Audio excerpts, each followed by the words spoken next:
This is a man who, when he mentioned Japan, hated himself so much that he wanted to kill himself, and that feeling remains until now. The one I am saying is no one else but Oppenheimer. He created 2 atomic bombs dropped on Hiroshima and Nagasaki cities, causing 110,000 deaths on the spot. 104,000 others died later because of radiation and severe burns.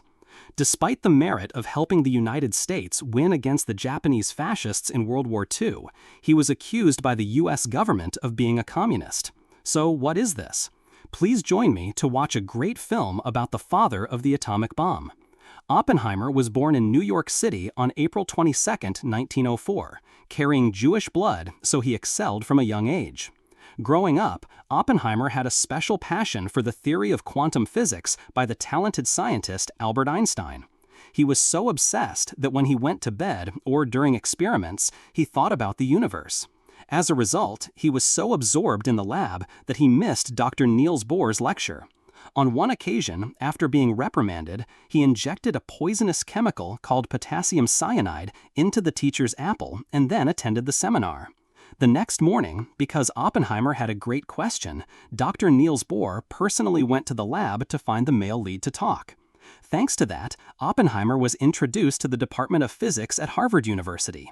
The teacher was about to bite the poisoned apple when he snatched it away and disposed of it. "This apple is poisoned, do not eat it." Fortunately, the teacher did not eat the apple and so avoided death. Later, with interesting findings about the universe, Oppenheimer became officially a lecturer at Harvard University. He organized a presentation for everyone to hear about a space monster that could not be seen with the naked eye. And that is the black hole. When a star can no longer create nuclear reactions, it is also the time when it dies and creates a supernova explosion. An infinitely small point and the black hole are born. Any matter flying through, or even light, is swallowed by this monster. People cannot see the black hole with the naked eye, but can detect it thanks to the traces left. Of course, a genius like Oppenheimer was attractive to many girls. He became involved with a beautiful girl named Jean Tatlock. Even though they had a passionate relationship, their love story could not go further, because the person he ended up with was his wife, Kitty. Although she was married, Oppenheimer still openly pursued her. Kitty became pregnant, so he went straight to her house to talk to her husband so that the 2 of them could be together.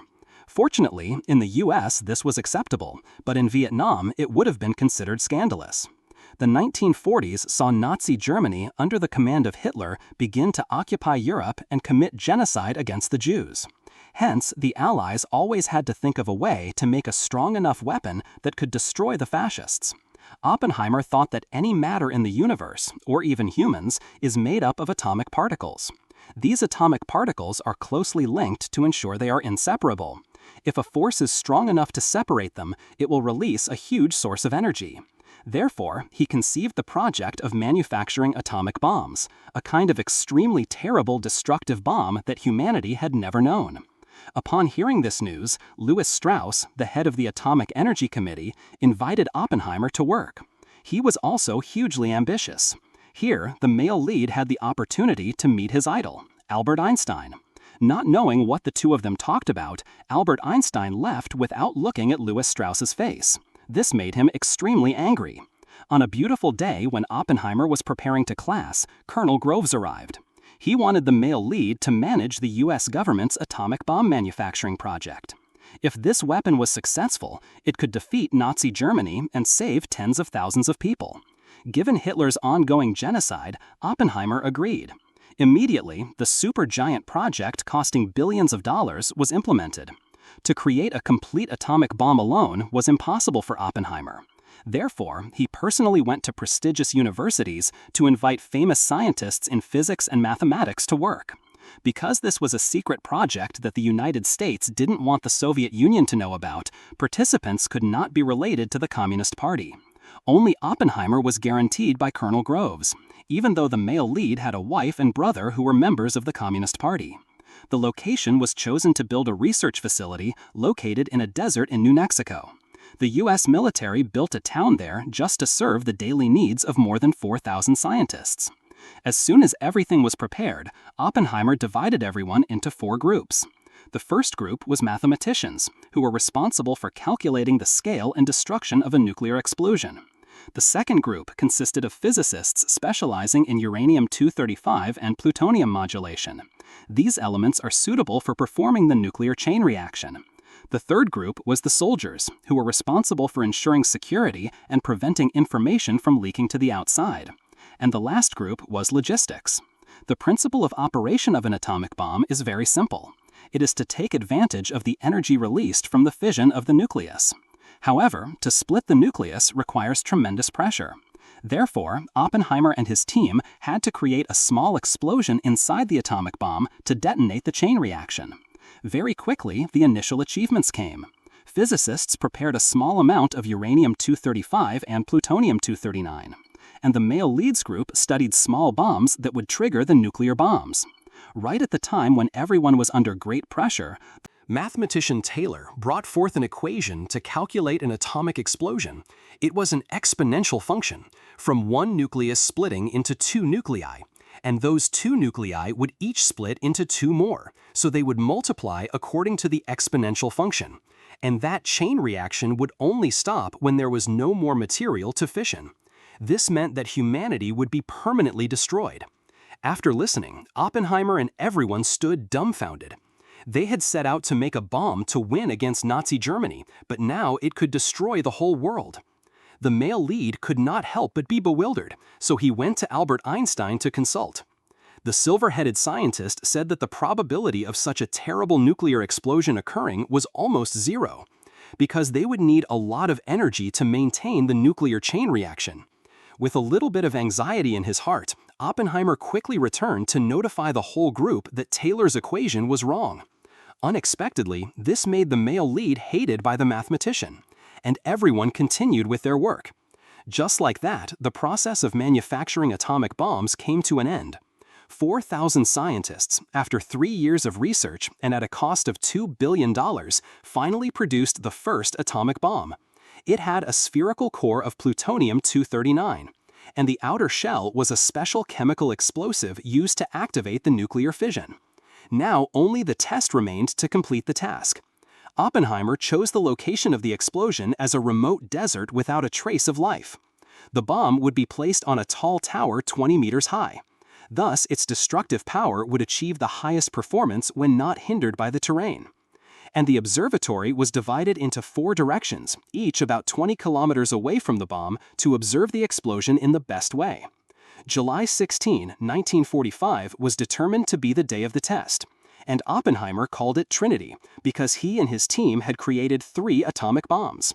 But that day, a fairly large storm came, making people worried. Fortunately, the male lead, being knowledgeable about the geography of the land, knew that the storm would subside early the next day. As expected, the next morning the storm subsided, as Oppenheimer had said. The time had come to press the bomb activation button. People have a minute to prepare. Those closer to the explosion would lie down so that they would not be blown away by the shockwave. But all had to use welding goggles if they did not want to damage their eyes.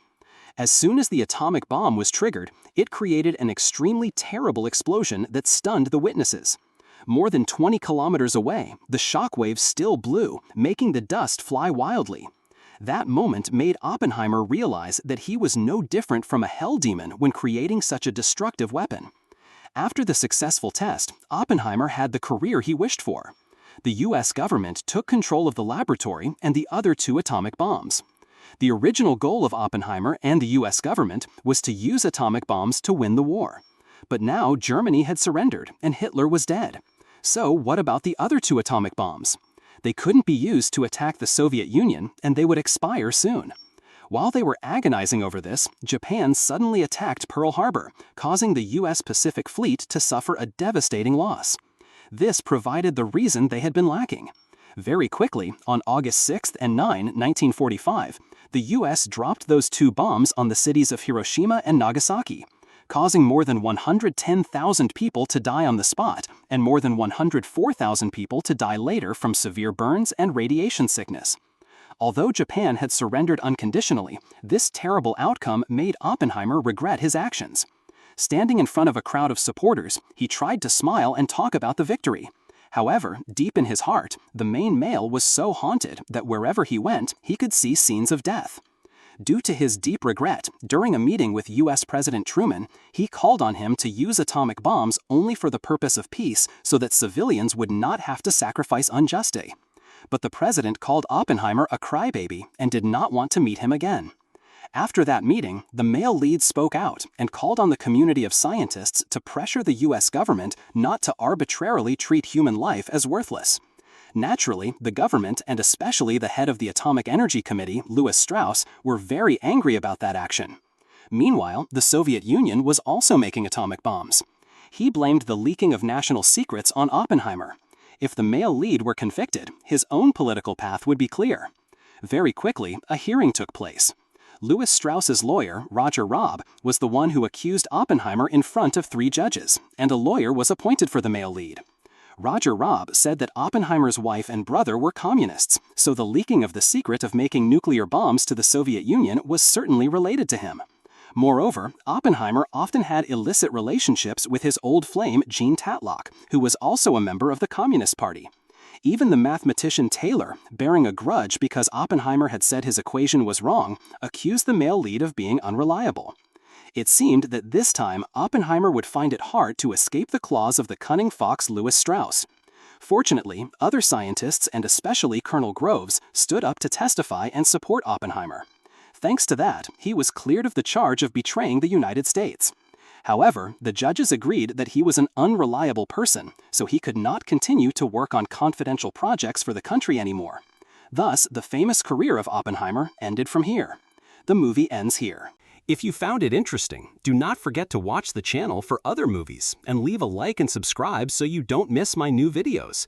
Thanks for watching, and see you again in the next videos.